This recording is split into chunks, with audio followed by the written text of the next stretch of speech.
Hey, my name's Gaedeke, and this is at Iniakuk Lake. We're about 60 miles north of the Arctic Circle in Alaska's Brooks Range. Tough conditions, tough animals, and yet it's a really beautiful spot.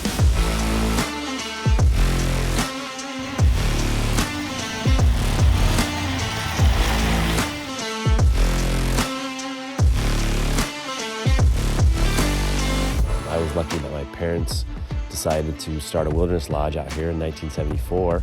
So I was kind of born and raised into the business, and then expanding into aurora viewing and dog mushing and catering to a clientele that really wants to see a unique part of Alaska.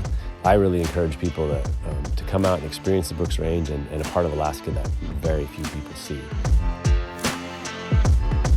One of the main things I do in between seasons is set up the logistics for the next season. So you always have to kind of be thinking 6 to 12 months in advance.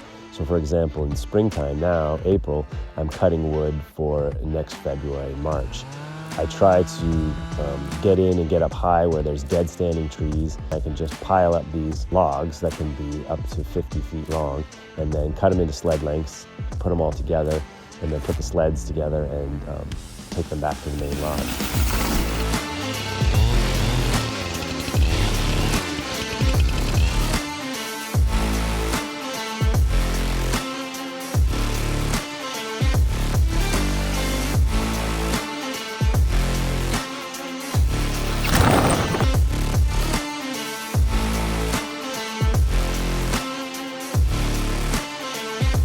It's a big push up here to move stuff around, and I need to have good gear to do that. The sleds I use, I started accumulating those close to 20 years ago. I'm still using the very first ones I bought. They don't break in 40 below. They'll slide in the summer over gravel, and in the winter on all kinds of conditions with a huge amount of weight.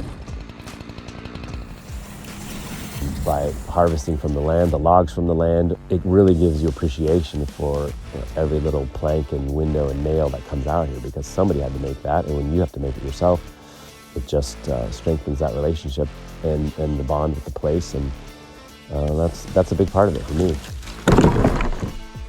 Another one of the things that I really like about living out here is this kind of change in your relationship with time.